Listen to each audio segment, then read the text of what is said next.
अपार शास्त्रम बहुला च विद्या। हमारे पूरे सृष्टि में जो जीवन का संचालन चल रहा है, संसार में जो योनियां उपस्थित हैं, इन सब का मेन या मुख्य ध्येय, उनका मुख्य उद्देश्य संसार में विलीन होना अंततः है। अर्थात सारी चीजें जिनका प्रादुर्भाव हुआ है, जो बनी हुई हैं, उनका अंतिम उद्देश्य और अंतिम परम लक्ष्य सत्य, आत्मा का जो संसार में प्रचलन है, जो सृष्टि में आत्मा का संचालन हो रहा है, पर ब्रह्म परम पुरुष परमात्मा की वो आत्मा जो हमारे अंदर उपस्थित है, जो जीवों के अंदर बद्ध हो जाती है, जीवात्मा कहलाता है, उसका मुख्य उद्देश्य पुनः इस योनि की यात्रा करते हुए, विभिन्न योनियों की यात्रा करते हुए पुनः परमात्मा में विलीन हो जाना, अर्थात पुनः सृष्टि में विलीन हो जाना। उस आत्मा को बंधे रहने का कोई भी उद्देश्य नहीं है, उसे पुनः अपने पथ पर जाना है। मुख्य उद्देश्य हमारे सृष्टि का सिर्फ यही है। सभी धर्म यही काम कहते हैं, क्योंकि अगर हम देखना चाहें, जितने भी धर्म, जितने भी शास्त्र, जितने भी कर्मकांड, जितने भी ज्ञान विज्ञान और विषयों से अध्ययन के पश्चात the fundamental basis of all religion is the निवृत्ति। अब निवृत्ति शब्द संस्कृति में जिसका अर्थ होता है अवे या मूव टूवर्ड्स अवे। अब the fundamental basis of all religion is the निवृत्ति and that is revolving away.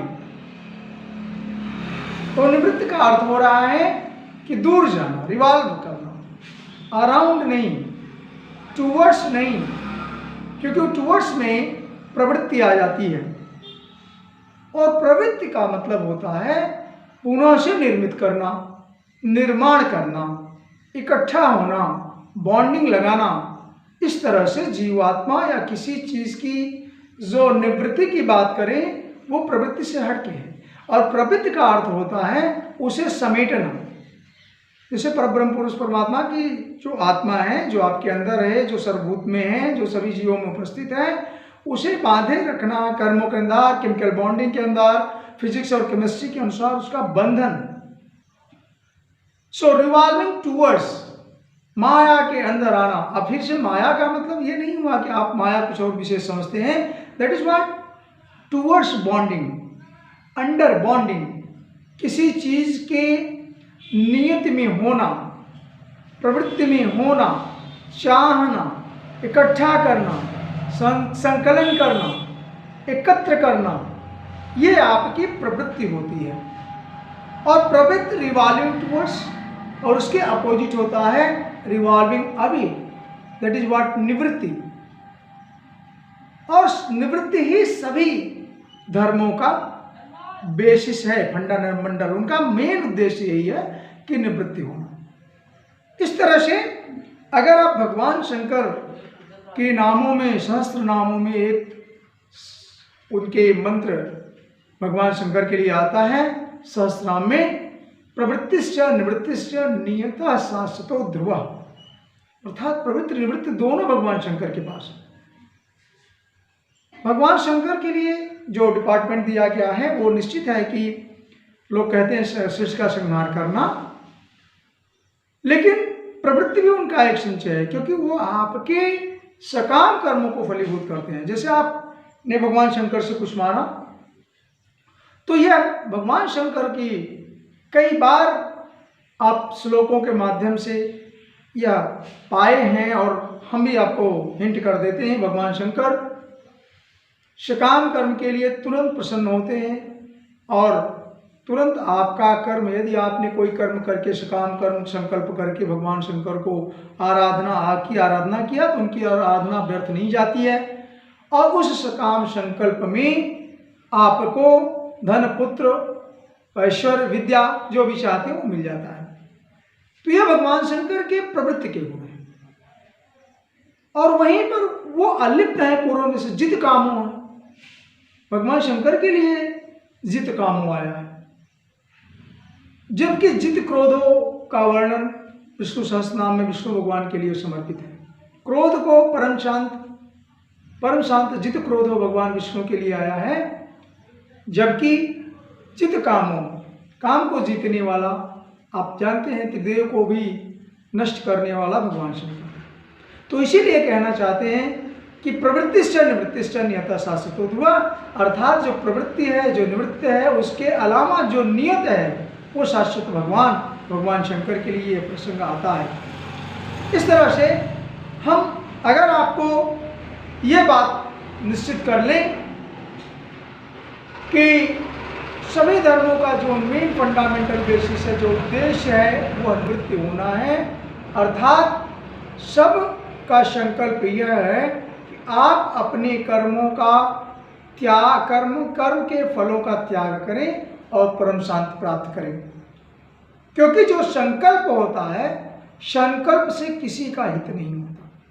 जब आप सकाम संकल्प कर लेते हैं तो कर्म बंधनों में बनते जाते हैं, अर्थात उसका रिजल्ट भोगना चाहते हैं, और उस रिजल्ट को भोगते भोगते आप तो ना उस निवृत्ति में नहीं जा करके बल्कि टूवर्ड्स द रिवॉल्विंग टूवर्ड्स हो जाता है, रिवॉल्विंग अवे नहीं होता है। सकाम संकल्प का सबसे मूल उद्देश्य होता है कि आपको उसका फल मिले, और उसका फल न मिले इसके लिए जब आप निवृत्ति का संकल्प करते हैं तो यह निवृत्ति के संकल्प में आपको निष्काम संकल्प आता है, और निष्काम संकल्प लोग नहीं समझ पाते, नहीं करते हैं।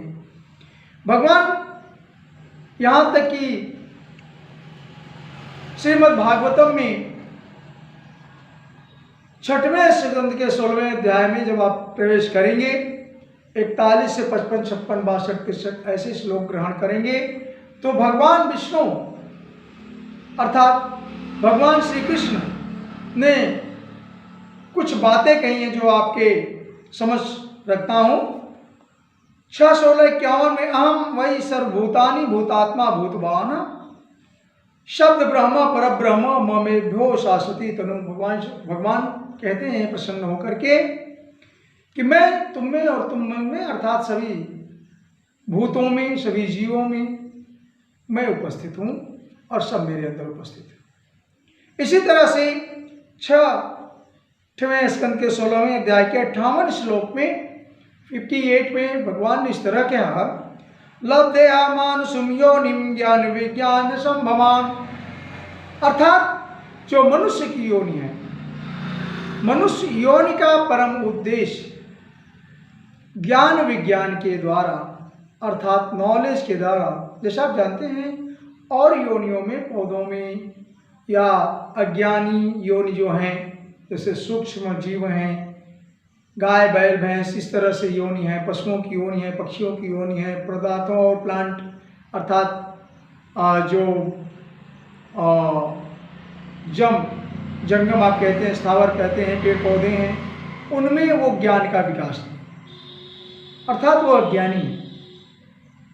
वो फल तो एकत्रित करते हैं, फ्रूट तैयार करते हैं, लेकिन वो परमार्थ के लिए फ्रूट तो दे देते हैं, लेकिन उनके अंदर ये ज्ञान नहीं है कि उसका त्याग करें।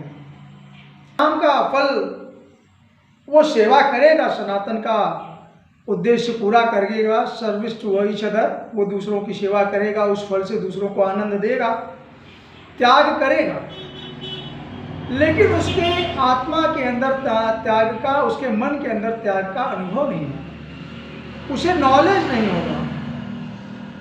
इसलिए भगवान ने कहा, लब्ध देह मानुषिम योनि ज्ञान विज्ञान संभवा आत्मानम यो न बुद्धेत न कच्चिद मापनुयात, अर्थात यह मनुष्य की योन ज्ञान विज्ञान का मूल स्रोत है, जो मनुष्य इसे पाकर भी अपने आत्म स्वरूप आत्मा में स्थित, हृदय में स्थित उस भगवान का ध्यान नहीं कर लेता, उनको जान नहीं लेता, सेल्फ रियलाइजेशन नहीं कर लेता, तो उसे किसी भी योनि में शांति नहीं मिलती। इस मनुष्य योनि को बड़े भाग मानुष तन पावा सुर दुर्लभ भगवान ने कह दिया, तुलसीदास ने लिख दिया कि ये देवताओं को भी दुर्लभ है मनुष्य को, क्योंकि इसमें सारे कर्म होते हैं। बस अंतर आपको क्या करना है कि उस कर्म का जो कर्म फल मिलता है उसे त्याग दें, अर्थात कर्म संन्यास ले लें, दूसरों के हित के लिए उसे न्यौछावर कर दें। यह जब आप कर लेते हैं तो यह कर्म संन्यास से परम शांति प्राप्त होती है। और ऐसा केवल मनुष्य के चिंतन में होता है, क्योंकि वो ज्ञान विज्ञान सब कुछ जानता है। और अंततः जब आप ज्ञान विज्ञान से जान करके कि ये सारा कर्म मुझे करना है, फ्रूट तैयार करना है, फल इकट्ठा करना है, मेहनत करनी है, लेकिन किसके लिए? दूसरों की सेवा के लिए, परमार्थ के लिए, तब आपके अंदर वह त्याग आता है। और त्याग के बाद परम शांति आती है। फिर भी मोक्ष नहीं होता, भगवान का शरण नहीं मिलता, परम शांति मिलती है त्याग से। ऐसा गीता में भी आया हुआ है, पिछले कई वीडियो में आपको ये बताया है। अर्थात हम ये चाहते हैं कि आपके हमारे जीवन का यह उद्देश्य होना चाहिए कि हम कभी भी भगवान के लिए, भगवान को उद्देश्य मान करके, जो भगवान हमारी आत्मा के अंदर उपस्थित है उसको समझकर उसका रियलाइजेशन करके हमें हर समय कर्म करते रहना चाहिए और कर्म बंधन से मुक्ति पाना चाहिए। इतना ही नहीं, ज्ञान विज्ञान संतुष्टो मद भक्ता पुरुषो भवेत्, कि ज्ञान विज्ञान से आप संतुष्ट हो करके, जान करके, that is my duty one. जो और योनियों में यह संभव नहीं है, उनके अंदर उतना नॉलेज नहीं है, उतना ज्ञान नहीं है। आपके अंदर भगवान ने नॉलेज दिया है, ज्ञान दिया, इसीलिए मनुष्य के शरीर का इतना इंपॉर्टेंस है। अर्थात सकाम जो आप कर्म करते हैं, सकाम जो संकल्प लेते हैं, सारे शास्त्रों में, गीता में, भागवत में, सभी और उद्देश्य में, सभी और शास्त्रों में सकाम संकल्प की माना ही कही गई है और निष्काम संकल्प कहा गया है। अर्थात भगवत प्रीत्यर्थम मोक्ष प्राप्त्यर्थम, अर्थात भगवान से प्रेम, भगवान को प्राप्त करने के लिए, यह मोक्ष की गति प्राप्त करने के लिए। लेकिन उसके पहले आपको कर्म संन्यास करना पड़ेगा। अर्थात आपको जान करके परमात्मा में विलीन होना है, या यह अपनी जो आत्मा जो आपकी बॉडी में बंद है उसको छोड़ करके जो अंततः उद्देश्य परम पुरुष परमात्मा में मिलने का, उसे देने के लिए, उसे प्राप्त करने के लिए आपको कर्मयोग का पालन करना पड़ेगा। और वह कर्मयोग कर्म संन्यास है। कर्म करते हुए, कर्म के कर्ता का भान न करते हुए, यह किसी के लिए और किसी के द्वारा किया जा रहा है, क्योंकि गीता ये बताती है कि हम कर्ता नहीं हैं, हम कारण नहीं हैं, हम केवल निमित्त मात्र हैं। और वह निमित्त हमको कर्म करना है। और परब्रह्म पुरुष को, या परब्रह्म पुरुष का मतलब भगवान की नहीं, कर्मयोग का मतलब आप दूसरों किसी के लिए कर रहे हैं, ऐसा मान करके कर्म संन्यास करें। परम शांति प्राप्त होती है और परम शांति के बाद आपका मोक्ष या परब्रह्म परमात्मा में विलीन होने का, दुखे सुखे समीकृत्वा, जब आप कोई भी भान नहीं रहेगा तब आप परब्रह्म में विलीन होते हैं। और परब्रह्म विलीन होना अर्थात जीवन का सब उद्देश्य यही है। भागवतम में 6:16-63 में स्वार्थ सर्वात्मा, सभी आत्मा का यही स्वार्थ है। स्वार्थ सर्वात्मना ज्ञेयो यत् परात्मिक दर्शनम, कि उनकी आत्मा भगवान की आत्मा में एक हो जाए, अर्थात उनका एकीकार हो जाए। जय श्री कृष्ण।